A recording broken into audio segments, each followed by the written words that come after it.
SCP-148, the Telekill alloy. Object Class: Euclid. Special Containment Procedures. Revision 3. SCP-148 is to be stored as 120 cast ingots, each of which weighs approximately 10 kilograms at time of writing. Ingots of SCP-148 may not be housed at the same site as any SCP, due to the potential for unforeseen interactions. Otherwise, said ingots should be distributed equally among acceptable Foundation facilities. The mass of each contained ingot of SCP-148 must be measured and reported monthly. Under no circumstances should any SCP with mind-affecting or extrasensory properties come into contact with SCP-148. In the event of such contact, the immediate area must be evacuated and the affected sample of SCP-148 detonated remotely. Personnel are not to be assigned to SCP-148 for a period of time longer than 3 weeks. Any personnel assigned to SCP-148 are to be given regular psychological evaluations. Description: SCP-148 is a metallic substance composed of a variety of known and unknown elements. The total mass of SCP-148 on hand is approximately 1.2 tons. SCP-148 has a gray-green color with a bluish tinge and oxidizes readily in the presence of water. SCP-148 has a melting transition point of approximately 4,500 degrees Celsius and a boiling transition point of approximately 9,000 degrees Celsius. SCP-148 has a density of 6.20 grams per cubic centimeter. Disregard. 6.76 grams per cubic centimeter and qualifies as HRC-39 in a Rockwell hardness test. It exhibits material properties such as strength, ductility, and workability similar to platinum. SCP-148 is composed primarily of platinum and iridium, the two composing 62% and 20% of its mass respectively. In addition, several other known metals are present in its composition, including iron, cobalt, and copper, which collectively make up 16.5% of SCP-148's mass. However, given the mass of the material, it is believed that there are other substances not detectable by mass spectrometry or other means.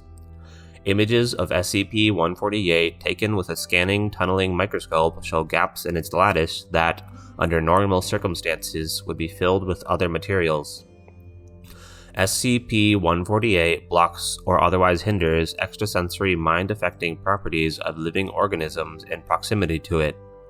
This effect, while difficult to quantify, appears inversely proportional to the square of the distance from the subject to SCP-148's surface and directly proportional to the quantity of SCP-148 in consideration. The range for which this effect is detectable is roughly 0.8 meters per kilogram of SCP-148. 1.1 tons of SCP-148 were retrieved from the Metallurgic Department of Prometheus Lab's base facility during the Foundation's sweep of the building. Documents concerned with the project had unveiled that the substance was to be subject to additional development, trademarked, and sold as Telekill alloy.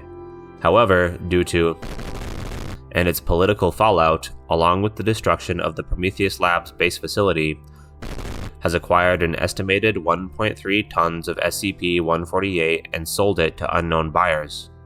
Foundation agents and forensic accountants are in the process of tracking the remaining supplies of SCP-148. Addendum 148-01. Due to its potential for use in containment of mind-affecting SCPs, SCP-148 has been approved for cross-testing with SCP objects. While tests are still in their early stages, tests with low-level anomalous items seem to indicate that SCP-148 will be an effective tool in containing said items. Disregard. However, it does not appear to affect items whose notable properties are purely mimetic. Addendum 148-02. Beginning.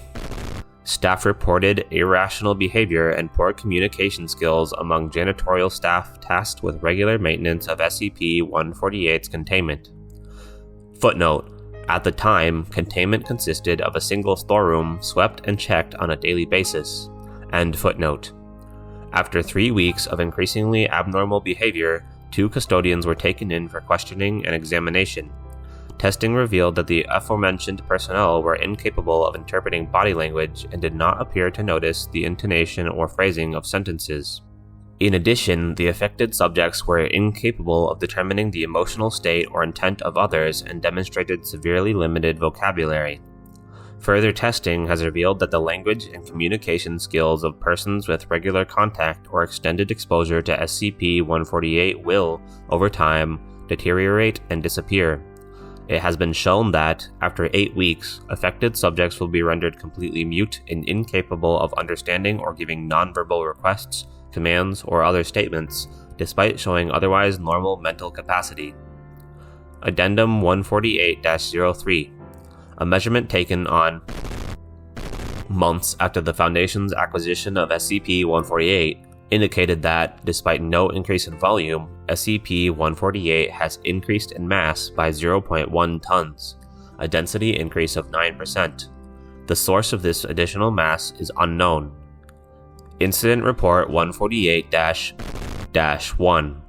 To test the limits of SCP-148's effects and its capacity to change in mass, 0.9 kilograms of it was placed on a scale and moved to SCP's chamber. Predictably, SCP was nullified by SCP-148's presence. However, the sample of SCP-148 began to grow in mass by upwards of 5 grams per second. After 1 minute, this rate began to decrease, and SCP-148 ceased to increase in mass 40 seconds later, at which point it weighed 1.4 kilograms. It remained at this mass for 8 seconds before plummeting to 0.8 kilograms in the space of 2 seconds.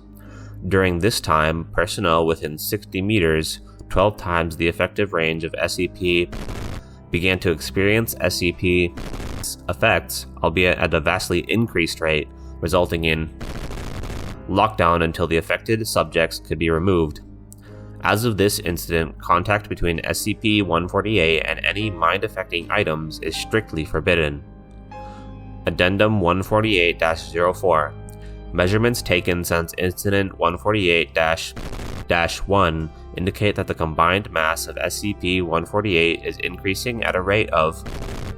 It is speculated that should a large quantity of SCP-148 undergo an event similar to the sample used in Experiment 148- Containment procedures are under review. End file.